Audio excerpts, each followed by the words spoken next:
한번 따라 하실까요? 제자를 회복시키는 스승. 제자를 회복시키는 스승. 자, 디모데후서는 사도 바울이 제일 마지막에 쓴 편지입니다. 3차 선교 여행이 끝나고 로마에 잡혀갔다가 석방이 되고 난 다음에 4차 선교 여행, 즉 스페인 쪽으로 가서 복음을 전하려고 했던 것들을 준비하다가 네로 황제가 로마의 황제로 등극하면서 기독교인들을 핍박하기 시작하는데, 그때 사도 바울이 로마에 잡혀서 감옥에 또다시 갇히게 됩니다. 아마도 사도 바울 입장에서는 나이도 있고 상황 속에서 그가 이제는 순교할 것 같다라고 하는 생각들을 가지게 되었던 모양입니다. 그래서 생각났던 사람이 있는데, 영적인 아들이요 믿음의 아들이었던 디모데가 예배소에서 오랫동안 목회를 하고 있었는데, 원래 그 당시 선교사들은 사도 바울과 함께 사역했던 모든 사람들은 순회전도, 즉 돌아가면서 사역을 했단 말이에요. 그러니까 한 곳에 오늘날 목회자처럼 머물러 있는 것은 그 당시의 기본적인 상황이 아니었기 때문에 너무 오랫동안 에베소에 머물러 있었던 디모데에게는 영적인 침체가 찾아왔고, 더 나아가서 어떻게 해야 될지, 스승이 감옥에 갇혔으니 그동안 스승만 믿고 따라왔다가 이제 자기 스스로가 지도자가 되어서 자기가 뭔가 앞을 향하여 달려가야 되는데 그 난감함 속에 갈 길을 못 찾고 있는 모습을 누가 알게 되었느냐 하면 사도 바울이 알게 된 겁니다. 그래서 이 사도 바울이 디모데에게 그런 모든 문제를 해결하기 위하여 편지를 쓰고 있습니다. 편지의 내용은 크게 세 가지인데, 첫 번째가 매너리즘을 극복하고 부끄러울 곳이 없는 지도자와 그리스도의 일꾼으로 예배소에서 마지막 사역을 잘 감당하라고 이 편지를 쓰고 있고, 또 다르게는 로마에 임한 이 네로 황제의 핍박이 이제 동진하여 어디로 갈 거냐면 저 터키 쪽으로 갈 텐데, 예배소도 그 핍박에 직면하게 될 건데, 그 핍박 속에서도 교인들도 흔들리지 않고 교회도 무너지지 않도록 더욱 튼튼하게 교회를 단돌이 하고 세워가라고 쓰고 있는 내용이 두 번째 내용입니다. 세 번째로는 오랫동안 이 예배소에서 사역했던 이 디모데를 인생 마지막에 그래도 얼굴이라도 한번 보고 회포도 풀고 싶어서 두기고라고 하는 사람, 이 디모데 후서를 가지고 가는, 이 편지를 가지고 가는 사람을 이 디모데의 후임으로 예배소에 남기고, 이 디모데 보고는 너는 이 편지 받고 마무리 잘하고 난 다음에 감옥에 갇혀 있는 나에게로 빨리 이 겨울이 지나기 전에 와서 나 좀 만나 달라라고 하는 내용이 저 세 번째에 들어 있습니다. 저 중에 가장 큰 내용을 차지하고 있는 것은 첫 번째입니다. 어떻게 하면 디모데를 더 은혜스럽게 만들 거냐, 어떻게 하면 디모데를 다시금 예전의 영적인 야성과 열정과 열망을 가진 사역자로 세울 것이냐, 이게 사도 바울이 디모데후서를 쓰고 있는 가장 큰 이유라고 할 수 있습니다. 다시금 디모데를 하나님의 인정받는 일꾼으로 세우기 위하여 편지를 쓰고 있는데, 오늘 2장에서 이 디모데에게 진짜로 직접적으로 하고 싶은 이야기를 세 가지를 하고 있습니다. 이 세 가지를 통하여 디모데를 다시금 하나님의 일꾼으로 세워서 예배소 교회를 튼튼하게 세우는 일을 감당하게 하려는 것입니다. 인생 가운데 서성이 있어서 나도 알지 못하는 나의 영적인 문제, 내가 방황하고 헤매고 있을 때 누군가가 내 문제를 바라보고 직시하고 통찰력을 가지고 깨닫고 내 감정이 상하지 않도록 나에게 꼭 필요한 조언을 해주고 나를 건면해주고 또 나를 이렇게 세워주는 사람이 있다. 여러분, 인생에 그런 행복은 없습니다. 얼마나 행복한 일인지 모릅니다. 여러분, 우리는 인간이라 특별히 하나님의 형상이 훼손되고 난 다음에 악한 마귀로 인한 죄 때문에 우리는 독고다이 나 혼자서 그냥 신앙생활하고 나 혼자 예수 잘 믿고 그냥 나 혼자 할 테니까 나 좀 피곤하게 하지 말고 나 좀 그냥 내버려 두라고 하는 것이 우리 신앙의 기본으로 오늘날 현대에는 많이 자리 잡고 있습니다. 어떻게 보면 편할 수 있습니다. 저도 때로는 그게 편할 때가 얼마나 많은지 모릅니다. 그런데 여러분, 기독교 신앙은 절대 그것이 기본이 아니라는 걸 저와 여러분은 잊어버리면 안 됩니다. 그럴 바에 왜 하나님이 우리를 교회로 모이게 하셨겠어요? 어디서 모이면 돼요? 집에서 모이면 되죠. 그죠? 하나님 나한테 이성을 주셨고 나도 성경 읽은 머리를 주셨고 성경 읽으면 이해할 수 있게 했고, 오늘날처럼 막 TV에 여러 설교자들이 방송도 나오고 책도 있고 뭐 목사도 뭘 필요 있어요. 굳이 교회 나가고 모여서 이렇게 해야 될 이유가 뭐가 있을까요? 여러분, 세상이 아무리 발달하고 먼 미래 저와 여러분이 몇 살까지 살다가 또 이 인류가 어떻게 되는지 모르겠지만 앞으로 인류가 많은 역사의 어떤 세월을 보내고 간다 할지라도 저는 이 시스템은 변하지 않을 거라고 생각합니다. 공동체로 모이는 것, 이 공동체라고 하는 걸 잊어버리면 안 됩니다. 사람은 혼자 사는 게 아니라 사회적 관계 속에서 더불어 함께 살고, 저와 여러분이 신앙생활 하는 게 나홀라 수도함으로 내 신앙을 아름답게 만들어가는 것이 아니라, 그런 신앙의 영적인 훈련도 있지만 반드시 사람들과 관계 속에서 어우러지고 부딪히고 아파하고 넘어지고 자빠지는 가운데 닳고 닳아서 톱니바퀴가 서로 탁 맞아서 서로가 서로를 탁 돌려주는 것처럼 그런 신앙생활이 반드시 필요하다는 걸 잊어버리면 안 됩니다. 그래서 저와 여러분에게는 누군가를 따라야 하고, 잘 기억하셔야 합니다. 여러분, 저와 여러분이 누군가를 따른다고 난 실력도 없고 난 부족하고 난 이상한 사람이, 이 생각하면 안 됩니다. 반드시 저와 여러분 누군가를 따라야 합니다. 내가 따르는 사람이 없다? 참 불행한 사람입니다. 내가 존경하는 사람이 없다? 내가 누군가를 바라보고 가야 하는데 바라보는 사람이 없다? 그래서 누군가를 따라야 합니다. 따를 뿐만 아니라 여러분, 저와 여러분 또 누군가를 돌봐야 합니다. 이 두 가지가 신앙생활의 가장 기본이라는 걸 잊어버리면 안 됩니다. 악한 마귀는 그거 하지 말라 그래요. 따르지 말라 그래요. 야, 따르면 그 사람 말도 들어야 되고 피곤하고 힘든데 뭘 그렇게 하냐는 거예요. 뭘 남을 돌봐. 네 주제비가도 그런데 네가 네 혼자 신앙생활 잘하면 되지. 근데 그게 아니라는 겁니다. 우리가 다 연약하고 부족하지만 따라야 하고, 누군가가 나를 이끌어주고 나를 돌보는 사람이 있는 관계가 가장 건강하고 가장 좋은 하나님 앞에 서 있는 신앙이라는 것을 잊어버리면 안 됩니다. 사도 바울과 디모데 사이에 그런 관계가 있는 거예요. 디모데는 바울을 따르는 거예요. 서성 바울은 디모데를 살피고 돌보고 세우는 거예요. 감옥에 있는 사람이 죽음이 내일 앞에 오락가락하고 눈앞에 죽음의 그림자가 보이는 이때에도 그는 저 먼 곳에서 편지를 써서 누굴 세우고 있어요? 디모데를 세우는 거예요. 디모데를 회복시키는 거예요. 넘어지지는 않았지만 힘이 빠져가고, 넘어지지는 않았지만 영적인 침체 속에 옛날 같지 않은 이 디모데를 사도 바울이 지금 뭐 하려고 하느냐 하면 회복시키려고 하고 있는 거예요. 여러분, 이 이야기 속에서 저와 여러분을 디모데의 자리에 한번 놔보시기 바랍니다. 하나님, 목사님, 난 문제 없어요. 나 얼마나 잘 살고 있는데요. 잘 살고 있더라도 저와 여러분은 오늘 사도 바울이 디모데에게 건면하여 그를 세우려고 하고 있는 이 세 가지 건면의 내용을 살펴볼 때, 이걸 어쩌면 디모데에게 하는 일이 아니라 우리에게 하는 일임을 기억하셨으면 좋겠습니다. 더 나아가서 저와 여러분을 또 사도 바울의 자리에도 한번 세워보셔서 하나님께서 나에게 기회를 주시고 나에게 사람들을 붙여주신다고 한다면, 오만하거나 내가 막 권위적으로 하는 것이 아니라 정말로 겸손하게 사랑하는 마음으로 나도 디모데를 세웠던 사도 바울과 같이 연약한 영혼들에게, 힘들어하는 영혼들에게 무슨 말을 해줄까, 신앙적인 차원에서. 사도 바울은 이렇게 얘기했는데 꼭 그 말이 아니더라도 나도 누군가에게 할 말은 있어야 되는데, 그 말이 진짜 머리로 하는 말이 아니라 마음으로 하는 말이고 영적으로 하는 말이 있어야 되는데, 오늘 사도 바울의 이 건면, 세 가지 건면을 통하여 저와 여러분이 양 측면을 다 배울 수 있게 되기를 예수님의 이름으로 축원합니다. 자, 그렇다면 매너리즘에 빠져 있고 의기소침해 있고 영적인 야성을 잃어버린 디모데를 세우기 위하여, 그 디모데를 회복시키기 위하여 서성 사도 바울이 하고 있는 건면은 무엇일까요? 제자를 회복시키는 서성의 모습은 어떤 모습일까요? 첫 번째입니다. 따라하시겠습니다. 은혜의 중요성을 강조하는 서성. 은혜의 중요성을 강조하는 서성. 군사부 일체라고 하는 말이 있습니다. 중국 춘추 시대에 진나라의 고위 관료였던 난공자라고 하는 사람이 쓴 말입니다. 백성은 세 사람 때문에 살고 있으므로 세 사람에 대해서는 하나같이 섬겨야 한다. 부모는 나를 낳아주었고, 스승은 나를 가르쳐주었고, 임금은 나를 길러주었다. 부모가 아니면 태어날 수 없고, 먹여주지 않으면 자라지 못하고, 가르쳐주지 않으면 도리를 알지 못했을 것이다.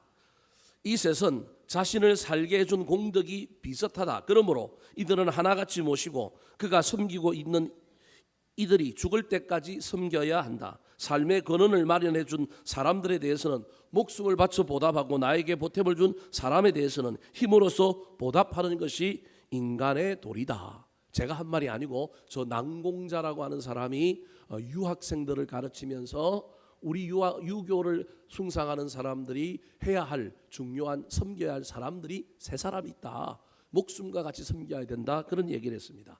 제가 목사이기 때문에 스승의 자리를 놓고 여러분 보고 이를 강요하려고 하는 것이 아니라 오늘 본문에 사도 바울이 디모데를 대하는데 어떤 스승이냐면 저기 나오는 군사부 일체의 임금과 그 다음에 스승과 아버지라고 하는 개념의 각각의 한 사람이 아니라 이 사도 바울은 저 사람 중에서 두 사람의 역할을 했다라는 거예요. 특별히 스승이면서도 누구와 같았다고요?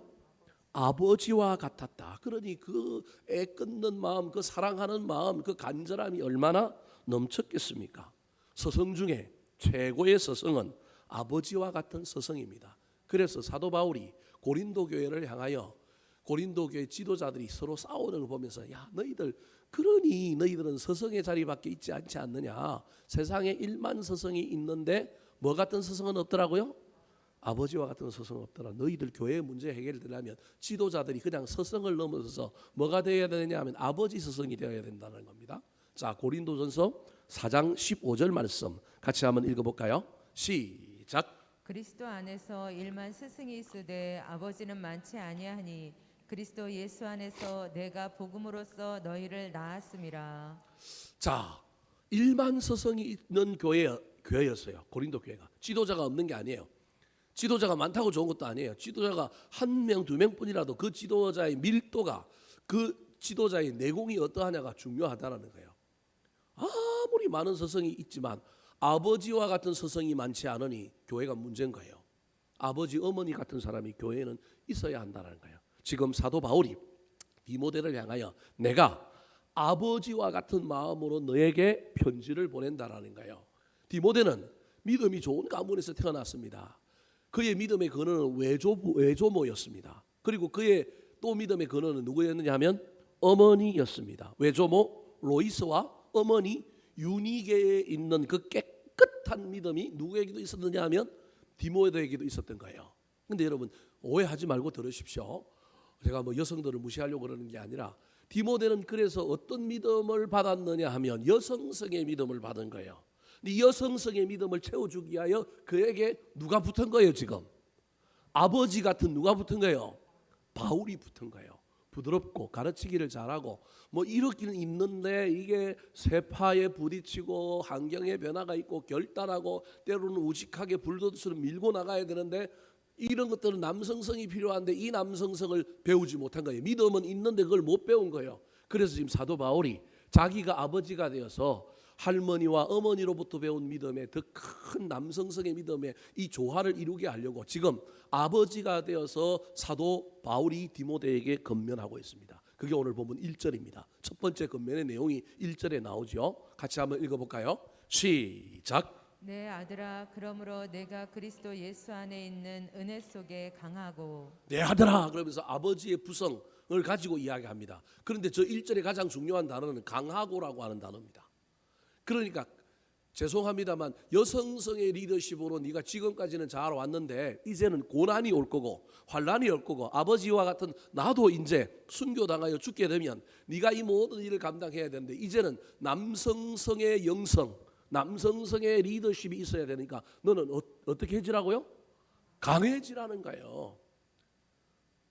다윗이 자신의 아들들을 향하여 너는 뭐가 되라고 얘기했냐면 대장부가 되어라 그렇게 이야기했습니다. 그런 것처럼 지금 이 사도 바울이 디모데를 향하여 좀 더 강해졌으면 좋겠다. 좀 더 대차게 사역했으면 좋겠다. 좀 더 파워풀하게 사역했으면 좋겠다. 그런데 그 강함은 강한 데서 오는 게 아니라 강함은 어디에서 온다고요? 은혜에서 온다라는 거예요. 이게 이제 세상하고는 다른 거라는 거예요. 우리는 강함은 막 저 유격 훈련을 하거나 저 어디 가고 막 체력 단련을 하거나 막 이래야 강함이 올 것 같은데 기독교의 강함은 어디에서 오느냐 하면 유함에서 오는데 특별히 그 유함은 어디서 오느냐 하면 은혜에서 오는 거예요. 눈물을 찔찔 흘리고 하나님의 말씀의 은혜가 나한테 오면 나는 강해지는 거예요. 고난이 나를 어떻게 못하는 거예요.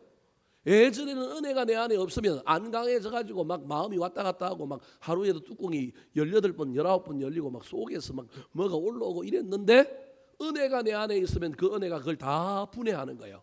다 해결하는 거예요.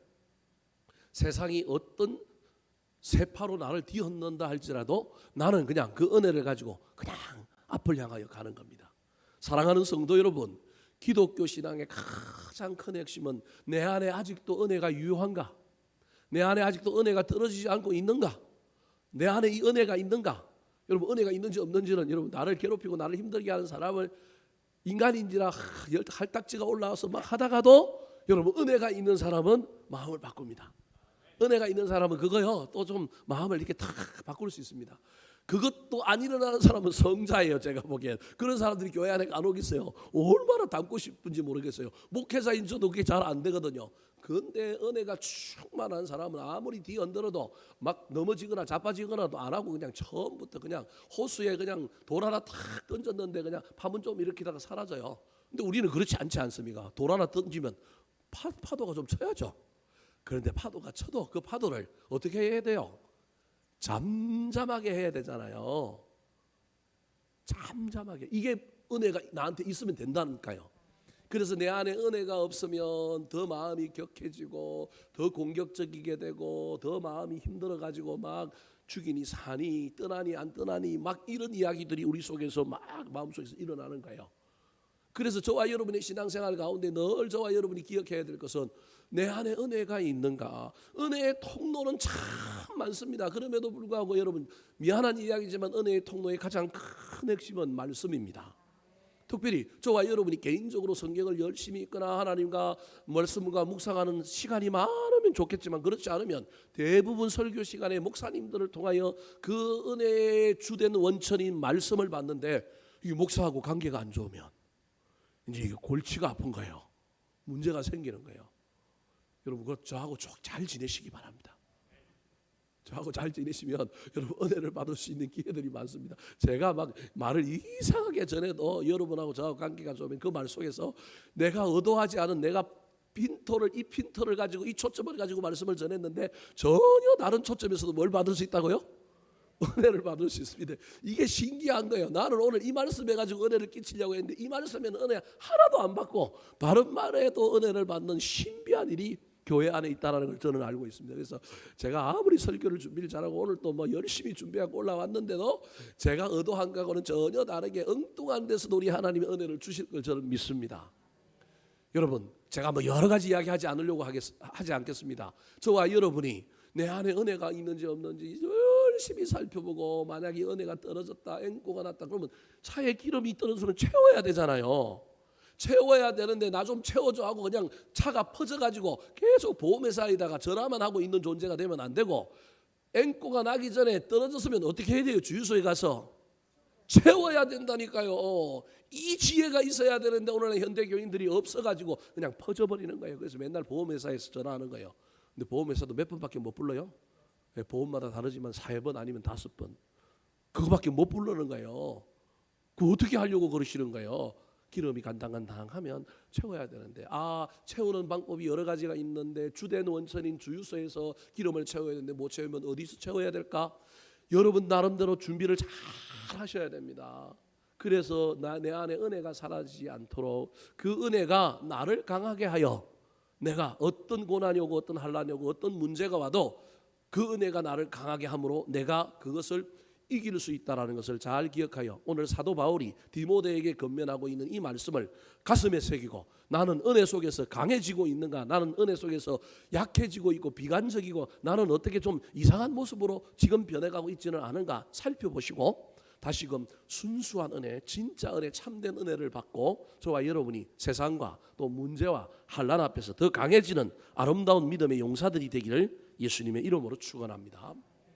두 번째, 제자 디모데를 회복시키고 세우는 사도 바울은 어떤 서성일까요? 따라하시겠습니다. 다시 사명을 깨닫게 하는 서성. 다시 사명을 깨닫게 하는 스승. 은혜가 있어야 사명을 감당하지 은혜도 없는 사람 보고 사명 감당해라 말이 안 되는 거예요. 교회 안에 수많은 일꾼들이 있는데 일꾼들 보고 여러분 뭐 일 좀 하자 하는데 뺀질거리고 일 안 하는 사람 있잖아요. 뭐가 없는 거예요? 은혜가 없는 거예요. 사실은 은혜가 없는, 물론 바쁘기도 하고 또 여러 가지 이유도 있겠지만 바쁘지도 않고 여러 가지 이유도 없는데도 그러면 은혜가 없는 거예요. 사실은. 근데 은혜가 있어야만이 뭘 감당할 수 있느냐 하면 사명을 감당할 수 있습니다. 사람은 나이가 많아 죽는 것이 아니라 사명을 이루면 죽는 것입니다. 아무리 나이가 들어도 육신이 후패해지고 건강을 잃어가도 사명 있는 사람은 살려줍니다. 대표적인 예가 누군지 아십니까? 신약성경 누가복음 2장에 나오는 메시아 오기를 기다렸던 두 노인 어르신들이 있어요. 한 분은 시몬이라고 하는 할아버지와 한 분은 안나라고 하는 할머니인데 이분들이 안 죽어요. 누구 볼 때까지? 예수, 아기 예수 메시아 오는 걸 볼 때까지 안 죽기로 사명을 품은 거예요. 그러니까 죽어요, 안 죽어요? 안 죽는 거예요. 여러분 오래 살고 싶습니까? 사명을 가지시기 바랍니다. 예, 우리 여기 재지는 장로님 있고 나이 드신 우리 권사님들도 몇 분 계시는데요. 여러분 절대 안 죽습니다. 사명이 있으면 안 죽는다니까요. 혹시 지금 건강이 안 좋거나 그러면 하나님 앞에 내 건강의 범위에서 지금 현재 내 삶의 현장에서 내가 할 수 있는 사명이 뭔지를 깨닫게 해달라고 주님께 기도하시고 그걸 발견하고 그걸 붙들고 나아가 보시기 바랍니다. 제가 장담한컨대 안 죽습니다. 건강해질 겁니다. 왜냐하면 사명이 나에게 진짜 필요한 것이고 그 사명이 하나님께서 나에게 주신 것이라고 한다면 사명 때문에 하나님이 우리를 내버려 두지 않는다니까요. 건강하게 만들고 우리를 열정적으로 만들어서 하나님이 그 사명을 이루게 하실 것입니다. 사도 바울은 디모데를 믿음의 아들로 부르고 목회자로 안수하고 난 다음에 지금 어디에 보냈느냐 하면 여러분 에베소 교회에 보냈단 말이에요. 에베소 교회 목회자로 보냈단 말이에요. 근데 에베소 교회 목회자로 보내서 교회를 돌보는 것도 목적이지만 그 교회를 통하여 무엇을 전하는 게 목적이에요? 복음을 전하는 게 목적인데요. 처음엔 초창기엔 잘하다가 뭐 오래됐고 그 다음에 핍박도 밀려오고 그러니 이 사명을 잃어버리고 이 사명보다는 행정적인 일 또는 엉뚱한 다른 일들에 훨씬 더 많은 시간을 보내고 있는 것이 누구 눈에 보였느냐 하면 사도 바울 눈에 보이는 거예요. 그것 나쁜 건 아닌데 그것도 해야 되지만 그래도 가장 중요한 본질을 잃어버리면 안 되는데 시대 상황 속에 그 본질의 포지션이 프로테지가 적을 수는 있지만 그럼에도 불구하고 그걸 붙들고 있어야 되는데 그거 없으면 안 되는데 그게 눈에 보이는 거예요. 그래서 사도 바울이 두 번째로는 은혜 속에 강하여 저라고 이야기하고 난 다음에 네가 은혜로 강해지고 나면 이제 사명을 감당하라는 거예요. 그 사명이 2절에 나옵니다. 같이 한번 읽어볼까요? 시작. 또 내가 많은 증인 앞에서 내게 들은 바를 충성된 사람들에게 부탁하라. 저희가 또 다른 사람들을 가르칠 수 있으리라. 자, 모든 복음 전하는 걸 다 책임지라고 얘기하는 것이 아니라 저기 뭐라고 얘기하고 있느냐면 다음 그림을 한번 보여주실까요? 바울이 전한 복음을 누가 받았냐면 디모데가 받았어요. 근데 디모데가 받은 복음을 교회 안에 있는 또 다른 충성된 사람들에게 전하라는 거예요. 그러면 충성된 사람들이 또 누구에게 전할 거냐면 또 다른 사람들에게 전할 거라는 거예요. 막 노방에 나가서 다 전도하고 그러라는 게 아니라 내 곁에 가까이 있는 사람, 내 주변에 있는 사람, 나한테 충성하는 사람들부터 복음을 전하여 또 그들이 복음을 전하게 해라. 이게 예수님의 전략이거든요. 예수님은 온 세상을 구원하러 오셨지만 온 세상을 다 다니지는 않고 몇 명을 세운 거예요? 12명 세운 거예요. 그리고 그 12명이 또 가서 또 다른 사람을 세우는 거예요. 뭐 이걸 흔히 뭐 제자 훈련, 제자화 이렇게 얘기하는데 저는 그렇게까지는 얘기하고 싶지 않고요. 그러면 제자 뭐 이런 얘기하는 순간 벌써 숨이 턱 막혀갖고 교회 안 나온다는 사람들이 있잖아요. 그래서 그런 걸 넘어서서라도 저와 여러분이 사명이 있는데 이 사명은 여러분 나라를 구하는 사명이 아니라는 게 저기 충성된 사람들 가까이 있는 사람들이라고 하는 이 이야기 속에는 어떤 사람들에 대한 이야기이기도 하지만 저와 여러분이 받은 사명은 크기가 큰 게 아니에요. 지리적으로는 가깝고 거리적으로는 가깝고 그 다음에 사람들과의 관계에서도 저와 여러분이 어떤 가까운 사람들 하는 일도 큰 일이 아니라 나에게 주어진 일들을 내가 잘 감당하는 것이 뭐냐 하면 사명이라는 거예요. 물론 최고의 사명은 저 이야기 속에는 예수 그리스도의 복음을 전하는 거예요. 당연히 복음을 전해야죠. 특별히 이 코로나 시대 때 교회가 복음 못 전했잖아요. 복음 못 전했는데 여러분 참 신기한 건 우리 교회 올해 1월 달에 여러분 10가정 11명이 등록했단 말이에요. 11명이 등록했단 말이에요. 뭐 우리가 한 일이 별로 없잖아요. 한 명이 등장했단 말이에요. 근데 우리 한 게 없잖아요. 아까 제가 우리 집 사람한테 들으니까 이동림 권사님이 옛날에 교회 다니던 교인이 하나 지나가다가 앞에서 걸려가지고 열심히 꼬셨는데 꽃이 잘 꼬셨어요? 아, 잘 꼬셨어요. 잘했어요. 그 꼬셔갖고 데리고 오면 얼마나 좋아요, 그죠? 그러니까 가만히 있는데도 우리 교회 앞을 뭐 하게 해요?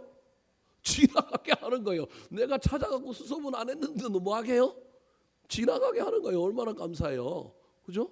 그러면 되는 거 아니에요. 복음 전하기가 참 쉬운 일은 아닙니다. 지금 복음 전해지지 않습니다. 어떤 교회가 부흥했다. 사실은 면면을 열고 보면 소위 말하는 믿지 않는 영혼, 잃어버린 영혼이 돌아온 것보다는 수평 이동에서 온 교인들이 훨씬 더 많습니다. 그렇다고 해서 그 교회가 부흥하지 않은 교회냐, 그 교회 그 숫자가 늘어난 건 의미가 없느냐? 아닙니다. 여러분, 음식점도 맛있는 곳에 소문난 곳에 사람이 모이는 것처럼 그 교회가 건강하다는 의미입니다. 그래서 수평 이동을 나쁘게 볼 필요는 없습니다. 하나님의 관점에서 보면 이 교회에 맡겨놨는데 비실비실한 영혼들이 저 교회 가서 비실비실한 게 아니라 튼튼해지면 하나님의 입장에서는 어떤 거예요? 좋은 거지요. 왜 하나님의 입장에서 생각해야지. 저는 목사들이 자기 교회 교인 일어놓고 다른 교회 갔다고 막 씩씩거리고 막 큰 교회 욕하는 거 보면서 저는 생각이 좀 갸우뚱합니다. 그 이야기가 다 틀렸다. 그래서 큰 교회가 다 나쁜 교회다. 뭐 그렇게 편들어주면 좋겠지만 저는 그 생각이 별로 없습니다. 그분들 편들어줄 생각은 한 30% 정도 생각밖에 없어요. 왜냐하면 어쩔 수 없이 어떤 홍보적인 측면에서 큰 교회가 작은 교회 교인들을 흡입해 간 것도 있지만 여러분 죄송한 표현이지만 얼마나 거기서 힘들어서 옮겨갔겠어요. 제가 이상한 사람입니까? 네. 아이 먹을 게 없고 재미가 없고 은혜가 없으니까 옮겨가는 거 아니에요. 그리고 이사 가면 옮겨가는 거고요. 중요한 건 나도 옮겨온 사람을 어떻게 하면 되느냐면 잘 먹이고 행복하게 해줘서 훗날 하나님한테 가가지고 너 몇 명 모았느냐가 아니라 너 얼마나 교인들을 행복하게 해줬느냐, 너 얼마나 교인들을 건강하게 해줬느냐. 여러분 이걸 갖고 평가받으면 되지 않겠어요? 제가 이상한 목사입니까? 다들 동의를 안 하는 것 같은데 저는 이 생각 갖고 목회합니다. 그래서 숫자가 안 느는지는 모르겠지만 여러분 그래서 그 사람들이 옮겨간단 말이에요. 옮겨가더라도 수평 이동한 교회를 나쁜 교회라고 볼 필요가 없는 거예요. 그 교회가 어떻게 한 거냐면 건강한 거예요. 건강하니까 사람이 몰려오는 거죠. 중요한 건 그런 교회들이 그래도 많이 몰려왔지만 또 뚜껑을 열고 보면 큰 교회의 문제는 뭐냐면 그렇게 많은 생자들이 교회에 들어와 있지 않다라는 거예요. 그러면 큰 교회가 안 들어와 있으면 그럼 작은 교회가 생자들이 많이 들어와 있을까요? 소위 말하는 초짜 처음 예수 믿는 사람이 들어와 있을까요? 또 그것도 그렇지도 않아요. 중요한 건 어찌되었든 복음을 큰 교회든 작은 교회든 진짜 예수 믿지 않는 사람들을 교회로 인도하는 건 어려운 시대가 되어버렸습니다. 그럼에도 불구하고 저와 여러분이 되든 안 되든 교회의 설립 목적은 교회가 이 땅에 있는 이유는 여러분 사람을 뭐 하는 거예요? 구원하는 거예요. 그래서 그 구원하는 일들을 향하여 할 수 있는 일 우리가 하면 되지 않습니까? 캐나다에 우리 예전에 있다가 왔다 갔다 하시는 분 중에 현혜정 집사님이라고 있었어요. 기억나시는지 모르겠는데 이분이 한 번씩 한국에 오는데 지난번에 그 엄마가 20단지 사는데 교회 오라 그래가지고 교회 가라고 막 그렇게 하고 장로님이 재진원 장로님이 꼬셔가지고 우리 교회 옛날에 한번 등록해서 몇 번 나왔다가 코로나 오면 나서 어떻게 됐어요? 안 나오잖아요. 목사님 저도 잊어버리고 있었어요 사실은. 근데 재진원 장로님하고 이야기하다 보니까 교회 나오라고 자기가 또 지난번에 또 한번 데리고 나가갖고 할아버지가 할머니 뭐 사주고 왔대요? 밥 사줬대요. 그래서 속으로 뜨끔한 거예요. 그 이야기를 들으면서 제가 뜨끔한 거예요. 나는 잊어버렸는데 코로나 때문에 안 나오니까 뭐 그분 안 나오겠지 뭐 이런 정도로 생각하고 따라오면 또 한번 꼬셔봐야지 이런 정도 생각했는데 장로님이 그때 그렇게 모시고 왔는데 또 자기 나름대로 또 책임 있고 소망이 있으니 코로나 지나고 나면 또 데리고 오려고 중간에 코로나 때문에 움직이지도 않는데요. 또 잘 불러내갖고 저 행신적인 거 어디 가고 또 밥 사줬대요. 밥 사주면서 그때 제가 한 말이 장로님 나중에 나올 겁니다. 분명히 나올 겁니다. 그렇게 하고 말았는데 제 속으로는 부끄러운 거예요. 나는 생각도 못했는데 교회 안에 이런 사람 이런 분들이 있는 거예요. 목사는 좀 부족해도요. 교인들 중에 영혼 구원에 대한 열정과 열망을 가지고 애를 쓰는 사람이 있으면 여러분 그 교회는 사명을 붙들고 있는 거예요.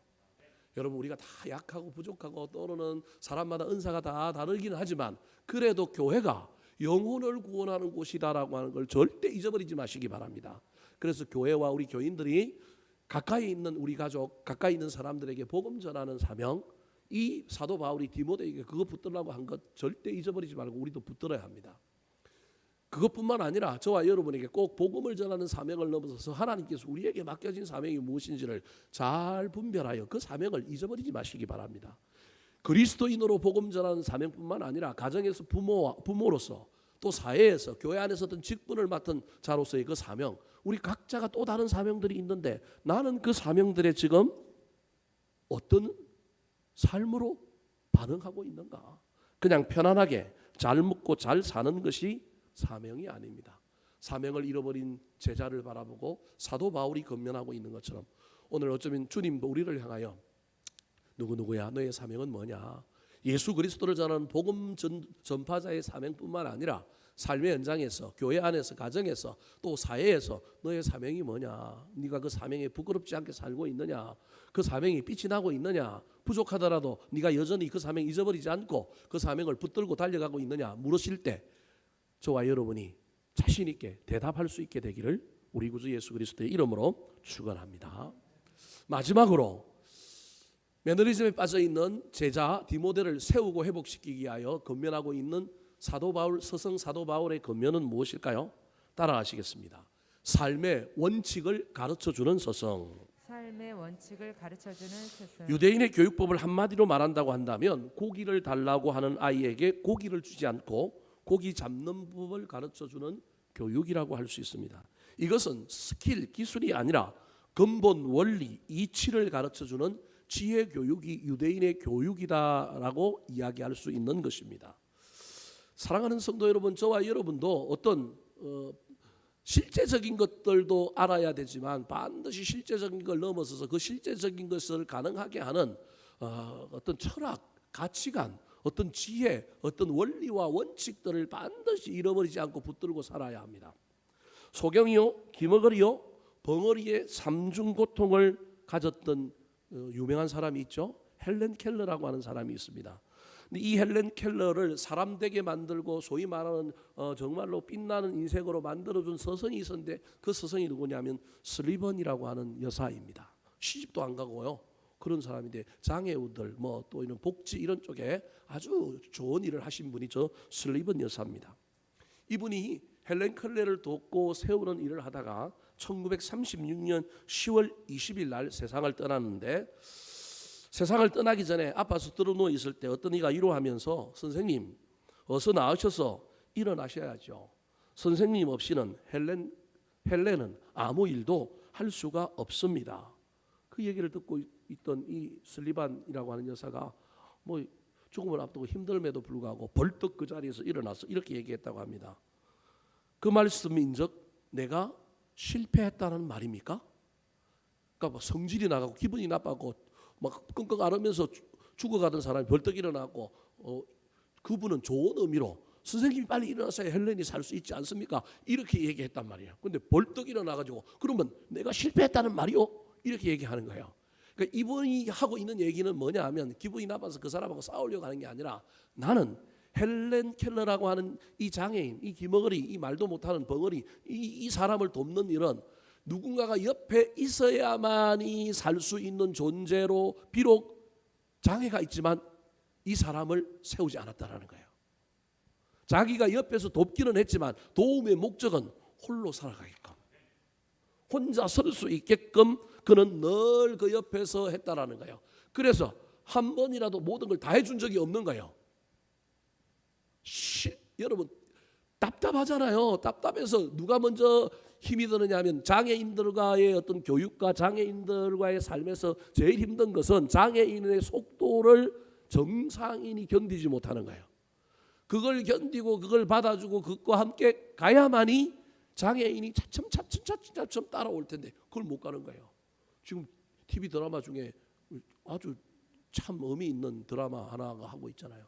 여러분은 잘 모르겠지만 자폐아의 이야기를 다루고 있는 여자 변호사 이야기하는데 저 그 보면서 좀 눈물 흘릴 때도 많고요. 저 얼마나 재미있게 보고 있는지 모릅니다. 보면서 저 시나리오를 누가 썼을까? 저 기독교인이어야 되는데 속으로 기독교인이어야 되는데 저 누가 썼을까? 그러면서 그 드라마를 보고 있는데요. 우리 정상이라고 표현하면 좀 말이 좀 이상한데, 하여튼 우리 일반인이 정상인 것 같지만 정상이 아닐 때가 많아요, 사실. 그래서 일반인을 정상인에게 표현하는 게 제가 보기에는 맞지 않는 말인 거예요. 우리 일반인이 장애우들과의 관계에서 우리는 우월하고 우리는 옳고 우리는 정상이라고 이야기하지만 어떤 면에서 보면 우리가 정상이지 않는 거예요. 못 참는 거예요.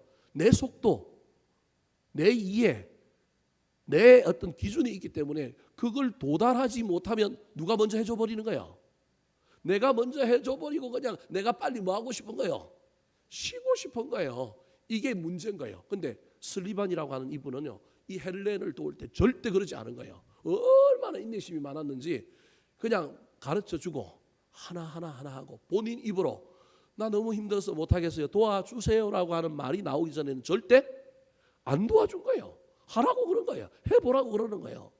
그래서 나중에 헬렌이 어떤 정상인의 도움을 많이 받지 않고도 딱 도움을 전혀 안 받을 수는 없는 것은 현실이니까 그럼에도 불구하고 이 슬리반 여사가 죽고 난 다음에도 자기가 자기 스스로의 삶을 영위할 수 있도록, 그래서 가정에서 맺보하면 뭐가 있고 뭐가 어떻고 또 자기 생활에 맞게끔 어떤 시설들을 딱 해놓고 일상생활을 하는 거예요.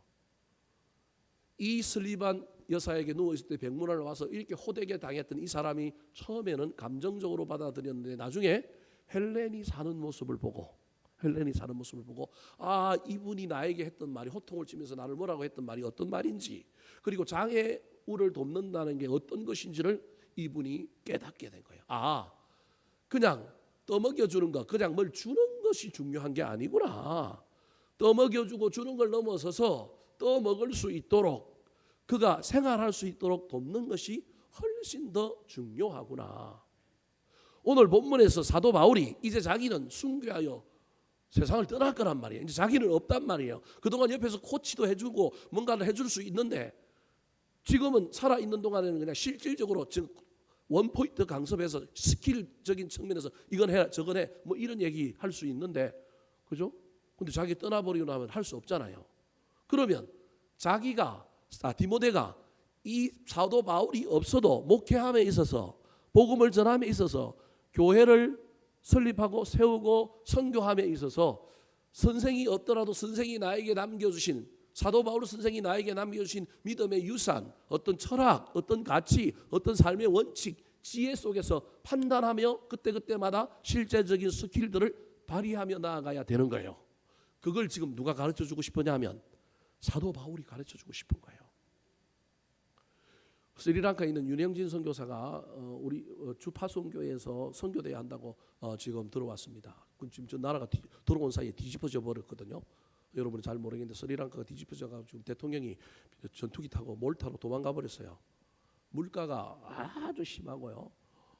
중국 차이나머니로 가지고 그 나라가 거의 운영됐는데 인도가 조금 도와주고 이랬는데, 원래는 인도 옆에서 인도가 도와줬는데 중국이 돈을 가지고 스리랑카를 이제 막 도와주면서 속구가 비슷하게 하려고 했는데 잘 안 됐어요. 그래서 그 나라가 막 지금 막 난리가 난 거예요. 이 선교사님이 선교를 하다가 그 현지 한인교회 목사가 너무 자주 바뀌니까 선교사 중에 그래도 오래 있고 열심히 하고 있는 이 선교사님을 그 현지 한인교회 교인 해봤자 한 20명 정도밖에 없어요. 그리고 20명 중에서도 한 10명은 늘 왔다 갔다 하는 사람들, 그냥 이게 한국으로 들어갔다 나왔다 하는 사람들이에요.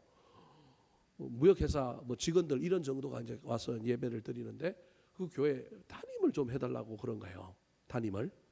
이 친구는 부목에서 조금 하다가 선교사 나갔기 때문에 담임의 경험이 없잖아요. 담임을 해달라 그래서, 그러면 선교사도 내가 해야 되는데 나는 선교가 더 관점인데 교회를 안정시키는 차원에서 내가 풀타임 담임을 하는 게 아니라 후임이 올 때까지 내가 섬기겠습니다 하고 지금 이제 우리 유령진 선교사님이라는 분이 지금 그곳에서 교회를 돕는 일과 선교를 동시에 하고 있어요. 하고 있는데 막상 교회를 맡고 보니까 본인이 생각은 한국의 교회가 모델인 거예요. 자기가 경험했던 교회가 모델인 거예요. 그러니까 그 스리랑카의 한인교회에서도 뭘 하고 싶은 거예요? 한국 교회에서 했던 걸 다 하고 싶은 거예요. 근데 해보니 돼요, 안 돼요? 안 돼가지고 저한테 전화가 오고 뭐 할 때마다 전화가 오고, 엊그제 한국에 들어왔다길래 제가 전화했더니 나는 그냥 안부 묻고 빨리 끊으려고 그러는데 자기는 이제 해보다가 안 되노니까 저한테 묻는 거예요. 아이 목사님 뭐 이거 해도 안 되고 저것도 안 되고.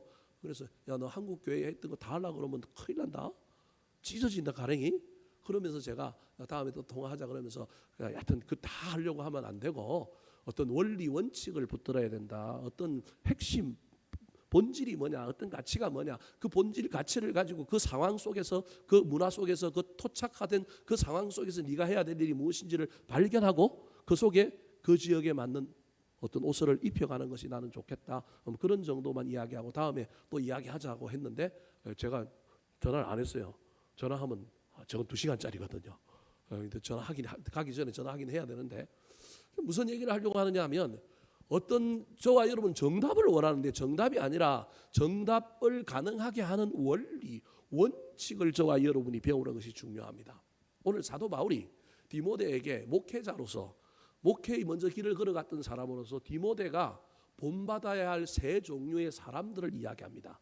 그 사람들이 누구냐면 첫 번째가 여러분 군사, 군인, 두 번째가 경기하는 자, 경주자, 세 번째가 농부. 즉 이 세 사람이 목회자의 또 다른 면이라는 거예요. 목회자의 또 다른 면인데 이건 목회자하고 다른 어떤 중요한 철학과 중요한 가치와 원칙을 갖고 있는데 그 원칙을 목회의 영역에서도 그대로 네가 가지고 있으라는 거예요. 자, 그렇다면 그 원칙들이 뭔지를 한번 살펴볼까요? 자, 첫 번째 군인, 군사에 대한 이야기를 하고 있습니다. 3절, 4절 말씀. 자, 3절, 4절 시작. 내가 그리스도 예수의 좋은 군사로 나와 함께 고난을 받을지니 군사로 다니는 자는 자기 생활에 얽매이는 자가 하나도 없나니 이는 군사로 모집한 자를 기쁘게 하려 함이라. 자, 목회자인데 목회자는 뭐냐면 군인이라는 거예요. 그러니까 우리는 이 생각을 잘 하기가 쉽지 않잖아요. 그런데 사도 바울은 디모데에게 목회자는 뭐냐면 군인이어야 한다는 거예요. 그걸 거꾸로 얘기하면 군인은 상명하복의 원칙에 의하여 상관을 뭐하게 하는 사람이라고요? 기쁘시게 하는 거죠. 4절 거꾸로 지금 갑니다. 상관을 기쁘시게 하는 거라는 거예요. 군인은 불침범도 서야 되고 늘 막 요대도 차고 수통도 차고 총도 차고 뭐 신발도 신고 군화도 신고 5분 대기해야 되는 것처럼 자기 생활에 얽매이지 않는다는 거예요. 부르면 가야 되는, 국민의 생명을 위하여 전투태세하면 가야 되는 것처럼 목회자는 그런 사람이라는 거예요. 또 하나는 좋은 군사로 나와 함께 뭘 받을지니? 고난을 받을지니. 저 말은 고난이 아니라 군인 용어로 치면 뭘 받아야 되는 거예요? 훈련을 받아야 된다는 거예요. 근데 그 훈련이 군인들이 받는 어떤 유격 훈련, 뭐 이런 훈련, 뭐 동계 훈련, 뭐 이런 훈련이 아니라 예수 믿는 사람들, 특별히 목회자에게는 어떤 훈련이 모든 훈련을 대표하느냐 하면 고난을 견디고 이기고 고난에서 도망가지 않고 고난과 맞서는 것, 이게 최고의 훈련이라는 거예요. 그 얘기를 딱 하는 거예요. 딴 게 없어요. 지금 그냥 군사, 군인에 대한 이야기를 하면서 세 가지 이야기하는 거예요. 목회자의 삶은 고난이 있다. 고난 없는 사람은 없다라는 거예요. 당연히 고난 받아야 된다. 고난 안 받고 목회자 하려고 하면 된다, 안 된다? 안 된다. 유형에 무형에 아니면 뭐 정신적인 아니면 뭐 경제적인 아니면 뭐 물리적인 어떤 고난이든지 있다라는 거예요. 큰 교회 목사도요. 월급 많이 받는 목사도 고난이 있습니다. 제가 압니다. 월급도 많이 받고 여러분 살만한데 큰 교회 목사는요. 미치고 환장합니다. 주일날만 해도 예배를 7번 인도해야 되죠. 예배 중간중간마다 뭐가 있을까요? 회의가 있죠. 남성교회 모임한다고 와서 뭐 해달라 그래요? 설교해달라 그러죠. 여전도에 모임한다고 설교한다 그러죠. 주일날 교인들이 칠순잔치 한다고 또 와서 예배 드려달라 그러죠. 여러분 안 봐서 몰라요. 제가 편한 거예요. 또 저 편하다 그래고 또 나 욕할지 모르겠는데 제가 그래서 큰 교회 안 간다고 하는 이유 중에 하나가 뭐냐면요. 큰 교회 가면요. 이게 두통 때문에 살 수가 없어요. 교인들 이름을 외워야 돼. 자꾸 큰 교회 사람이 많으니까 누군지 모르니까 늘 이름 외워야 되고 상황을 파악해야 되고 얼마나 뺑뺑이를 도는지 모릅니다. 뺑뺑이를 도는데 좋은 일로만 뺑뺑이 도는 게 아니라 회의하다 보면 싸우지요. 어떤 사람들은 와가지고 컴플레인하지요. 막 문제 있다고 얘기하지요. 교인들 간에 무슨 송사가 엉켜가지고 둘이 와서 막 심판 받아달라고 그러지요. 여러분 이런 일이 한두 가지가 아닙니다. 그러니까 여러분 부목사를 두고 있는 이유는 걸러서 자기는 나중에 해결하려고 하는 거예요. 제가 큰 교회에서 봐서 압니다. 근데 큰 교회 목사들 중에 그걸 떠밀고 자기는 가능하면 좀 빠지고 좀 나중에 하려고 하는 기질을 가지고 있는 목사들은 그나마 견딥니다. 근데 열정이 있고요. 사랑이 넘치는 사람은요. 누가 다 해야 돼요? 자기가 다 해야 돼. 자기가 다 해야 돼. 이게 못 견딥니다. 첫 번째는 두통 때문에 못 견딥니다. 왜냐하면 정보가 너무 많이 들어와가지고요. 머릿속에 이걸 주일날만 되면 머리를 굴리느라고 정신이 없는 거예요. 부목사인 저만 해도 주일날 머리를 굴리느라고 정신이 없더라니까요. 그래서 주일날 되면요 잠시 짬이 딱 날 때가 언제 나느냐 하면 오후에 3시 반부터 6시 사이에 짬 딱 나는데요. 그때 전부 부목사들이 어디가 있느냐 하면요, 죄송합니다, 여러분 오해하지 말고 들으십시오. 큰 교회 부목사들이 딱 주일날 짬 나는 시간이 딱 그래요.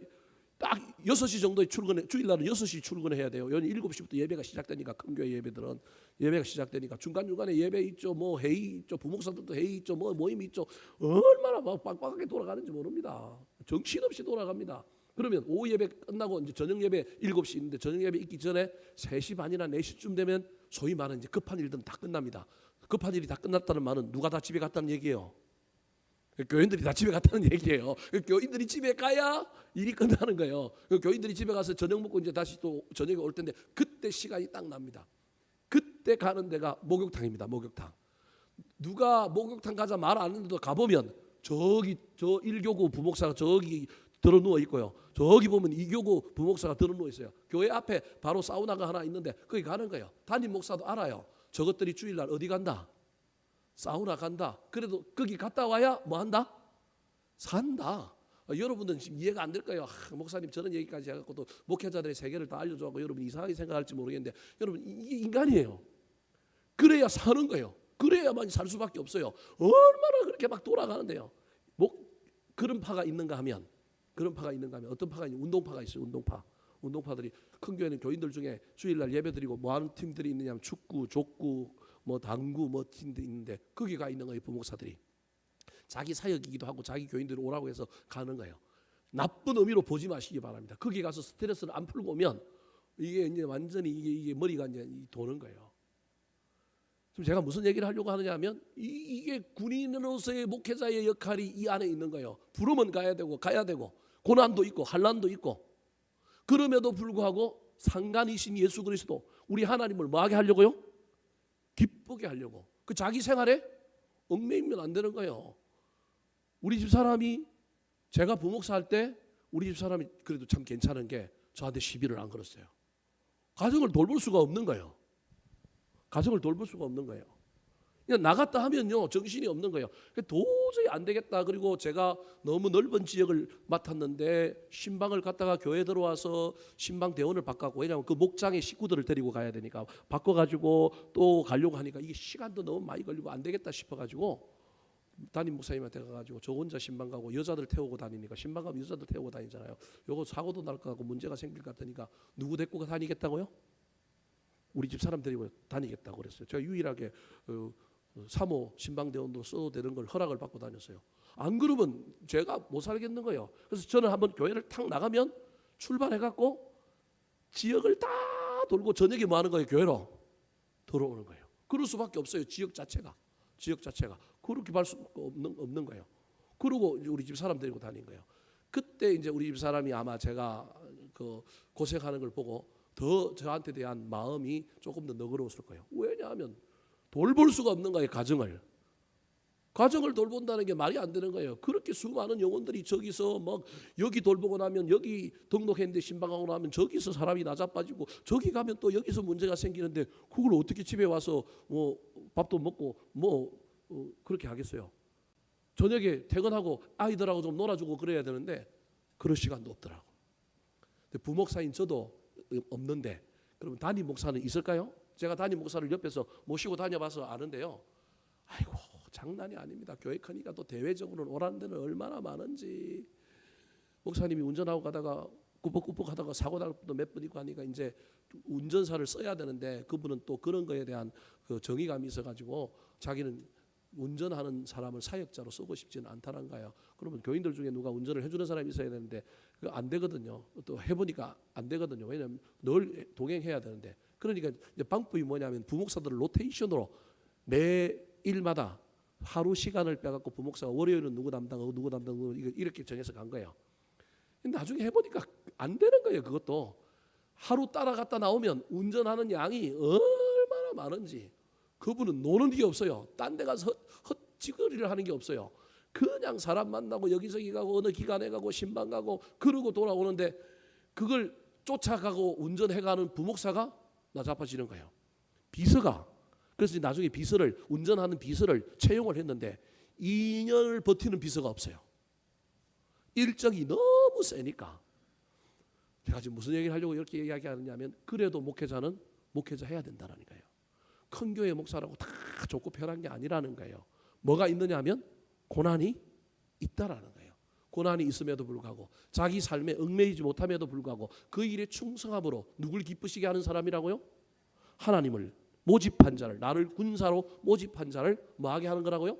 기쁘시게 하는 것이 목회자의 너의 사명이라는 거예요. 자, 이 이야기를 성도들인 여러분에게 적용을 해봅시다. 여러분 목회자가 아니니까. 그럼에도 불구하고 저와 여러분의 삶에 고난의 문제는 우리도 목회자든 아니든 우리 인생의 고난의 문제든 우리도 이 고난과 싸워 이기고 고난을 통과해야 되는 사람이어야 하지 않겠습니까? 우리는 목회자는 아니니까, 디모데처럼 그런 사람 아니니까 삶에 좀 얽매일 수는 있지 않겠습니까? 그런데 전적으로 삶에만 얽매이면 될까요? 그래도 좀 교회 일에도 좀 얽매이고 하나님 일에도 한 번씩은 얽매여 봐야 되지 않겠습니까? 그러면서 어찌됐든 성도의 삶이든 아니면 목회자의 삶이든 누굴 기쁘시게 하는 삶이어야 할까요? 하나님을 기쁘시게 하는 삶이어야 한다는 거예요. 두 번째 비유를 들고 있는 사람이 누굴까요? 경기하는 자입니다. 경기하는 자. 자, 5절 말씀 같이 한번 읽어볼까요? 시작. 경계하는 자가 법대로 경계하지 아니하면 면류관을 얻지 못할 것이며. 자, 경주자 육상성수의 이야기를 하면서 뭐라고 얘기하냐면 육상성수는 법대로 레인을 침범하지 않고 자기 레인을 달려가는 자다. 그래야만이 뭘 얻느냐면 면류관을 얻는 자라는 거예요. 저기서 두 가지를 얘기하고 있는데 무슨 얘기냐면 목회자는 목회만 잘하면 되고 결과만 좋으면 되는 게 아니라 뭐도 옳아야 된다고요? 수단도 옳아야 된다는 거예요. 법대로 해야 된다는 거예요. 이 부분에 있어서 우리 목회자들이 저 말씀을 잘 기억해야 돼요. 성도만 늘면 되고 그냥 뭐만 잘하면 되고 이게 아니라 그 가정에 가는 수단도 옳은 방법대로 해야 된다. 이게 목회자에게 디모데에게 사도 바울이 요구하고 있는 거고 하나님이 오늘날 한국교회 모든 목회자들에게 요구하고 있는 거예요. 그러면서 뭐라고 얘기하면 그대로 경기하면서도 뭘 가지고 있어야 되느냐 하면 면류관이라고 하는 뭐가 있어야 되느냐 목표는 있어야 된다는 거예요. 운동선수가 육상선수가 뭘 보고 달려요? 꼬린 지점을 보고 달려야 되는데 그 꼬린 지점 그게 면류관인 거예요.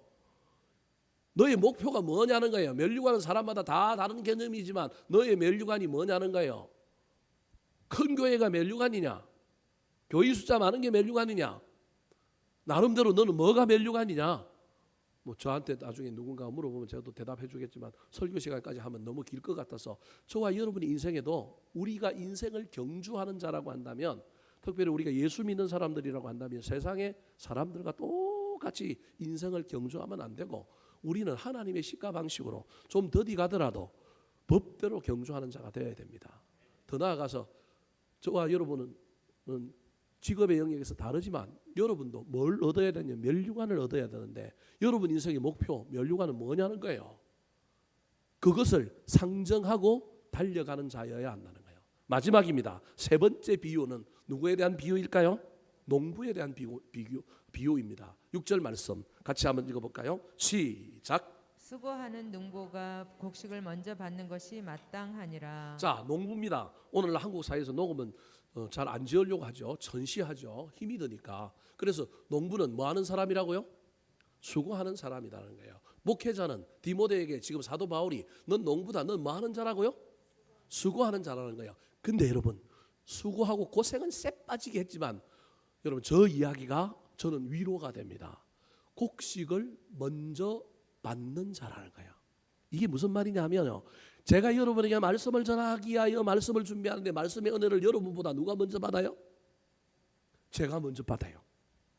제가 먼저 받아요.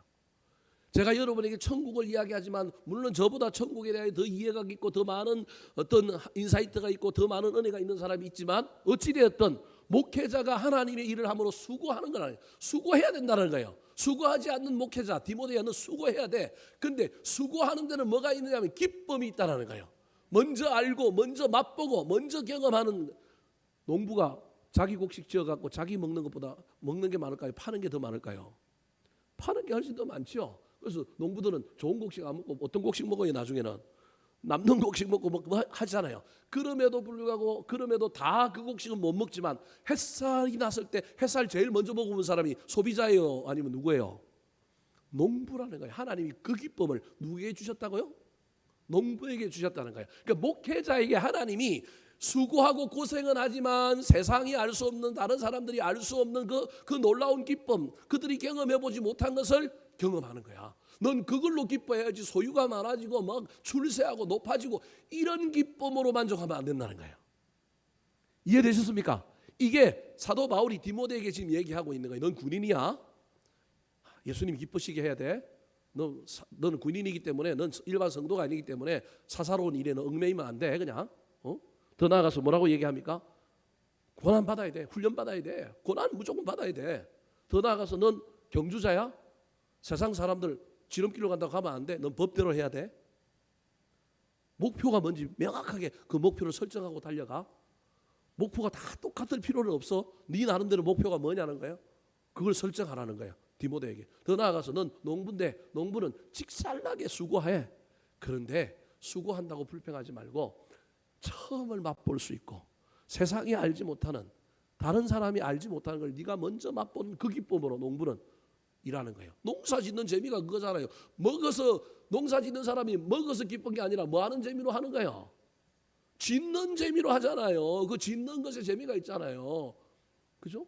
그 의미들을 깨닫고 네가 목회해. 자, 정리하도록 하겠습니다. 세 개의 어떤 직업군들을 이야기하니까 여러분이 헷갈릴 수 있는데요. 다 잊어버려도 좋습니다. 저와 여러분이 목회자도 아니고 우리는 성도들이고 일반 세상에서 살아갈 때 저와 여러분이 내 나름대로 삶의 원칙, 삶의 가치, 중요하게 붙들어야 될 가치가 있느냐는 거예요. 중요한 원칙들이 있느냐는 거예요. 그 원칙들을 붙들고 그 원칙들에 위배되는 일을 하지 말고 그 원칙을 지킴으로 말미암아 손해를 본다 하더라도 손해도 좀 보시고 억울한 일을 좀 당하더라도 그 원칙들을 붙들고 가야 될 원칙들이 있느냐는 거예요. 이 원칙이 없으면 세상이 좋다 하면 따라가고요. 누가 이렇게 했다 그러면 따라가고요. 그러는 거예요. 저와 여러분이 그 원칙들을 가져야 돼요. 제가 다음 나중에 이런 이제 우리 기독교 역사 속에 이런 좋은 원칙들을 가지고 이런 원칙들을 가졌던 사람들, 역사에 있는 사람도 있지만 또 우리 가까운 데 있는 사람들, 제가 뭐 큰 교회에서도 사역해봤지만 큰 교회에 있는 교인들 중에 제가 들었던, 개인들을 통하여 들었던 뭐 사역들이 있어요. 뭐 이런 것도 있어요. 오해하지 말고 들으십시오. 어떤 제가 옛날에 부목사 있던 교회 분은요, 저한테 갑자기 유언장을 쓴대요. 제 앞에서. 아니, 변호사를 불러서 유언장을 써야 왜 저한테 써야 됩니까? 이분이 자기가 통찰이 있었던 거예요. 자기가 세상 살고 유산이 얼마 안 되지만 유산을 남길 때 민법에 보니까 각자 n분의 1로 나눈다고 그러는 거예요. 그럼 자기가 유산을 정해서 안 정해놓으면 n분의 1로 나누는데 유산을 정하면 이렇게 된다는 거예요. 근데 가만히 있는데 자기가 가만히 고민해보니까 이 유산은 자기가 가지고 있는 재산은 유산인데 이걸 누가 주신 거예요? 하나님이 주신 건데 n분의 1의 관점으로 보면 10분의 1을 어디로 드려야 될 것 같다는 거예요? n분의 1을 어디에 드려야 될 것 같다는 거예요? 하나님께 드려야 되겠다는 거예요. 그래서 요걸 써야 되는데 목사님이 정인이 되달라는 거예요. 그래서 유서에다 그걸 쓰는 거예요. 이걸 n분의 1로 나누는데 안에 자식이 3명인데 자식들인데 4분의 1로 나눠야 되는데 4분의 1로 안 나누고 몇 분의 1로 나눈다고요? 5분의 1로 나누고 5분의 1은 어디다가 낸다고요? 교회에다 낸다는 거예요. 아니, 저는 한 번도 그런 얘기를 들어본 적이 없고 그 생각도 못 해봤어요. 근데 그분이 자기가 신앙생활을 하는 가운데 깨달은 것 중에 그거라는 거예요. 속으로 그냥 다 바치면 더 좋을 텐데. 다 바치면 얼마나 좋을까요? 그런데 그건 목사님 제 생각이고 그분 나름대로 신앙생활하는 가운데 자기가 깨달은 삶의 원칙이 이건 거예요. 그래서 자식들 불러 모아놓고 자식들 설득하는데 목사님이 설교해주고 이걸 써야 된다는 거예요. 제가 가서 설교했어요. 설교하는 가운데 참 귀한다. 나도 생각 못한 건데 그럼에도 불구하고 자식들이 동의하지 않으면 뭐 문제 없다. 교회 거는 안 와도 된다. 그냥 민법으로 세상 법으로 가면 된다. 아버지가 아무리 이렇게 했더라도 근데 아버지가 만약에 이를 쓰는 순간은 그거는 유정이기 때문에 유산을 정리하는 행위로 났기 때문에 이건 그대로 지켜야 되는 거다. 동의하겠느냐 그랬더니 애들이 믿음이 좋아요. 애들이 다 좋아갖고 애들이 뭐라고 얘기했냐면 그럼 우리도 아버지께 받은 것에 10분의 1을 11조를 유산해서 뭐 하겠다는 거예요? 드리겠습니다 그러는 거예요. 그래서 야, 이 집안 멋지다. 참 괜찮다. 여러분 삶의 원칙이 사람마다 다 나눌 수 있습니다. 해결적으로 얘기할 수 없습니다. 지금 제가 이 얘기했다고 여러분 전부 또 이 이야기를 여러분 걸로 받으라는 얘기가 아니에요. 그리스도인들마다 우리가 흔들리지 않는 원칙들을 가지고 있어야 되는 거예요. 디모데에게 사도 바울이 몇 가지 원칙을 이야기하면서 내가 가졌던 원칙은 이런 건데 너도 이런 원칙 가지고 한번 목회해보지 않을래 한 것처럼 우리 그리스도인들도 세상 사람들과 다른 원칙들이 있어야 되는데 그 원칙들이 없이 그냥 잘 믿으면 되지, 그냥 잘 살면 되지, 신앙생활 열심히 하면 되지가 아니라 어떤 원칙들을 가지고 살아보는 그러한 연습들을 남은 날 동안에 할 수 있도록 애를 쓰는 저와 여러분이 되기를 예수님의 이름으로 축원합니다. 따라 하시겠습니다. 하나를 해야 되는데 안 했기 때문에 그건 이제 우리 방송 시대 깜짝 놀랄 건데 다음에 한번 하도록 하겠습니다. 한번 따라 하실까요? 제자를 회복시키는 스승. 제자를 회복시키는 스승. 은혜의 중요성을 강조하는 스승. 은혜의 중요성을 강조하는 스승. 다시 사명을 깨닫게 하는 스승. 다시 사명을 깨닫게 하는 스승. 삶의 원칙을 가르쳐 주는 스승. 삶의 원칙을 가르쳐 주는 스승.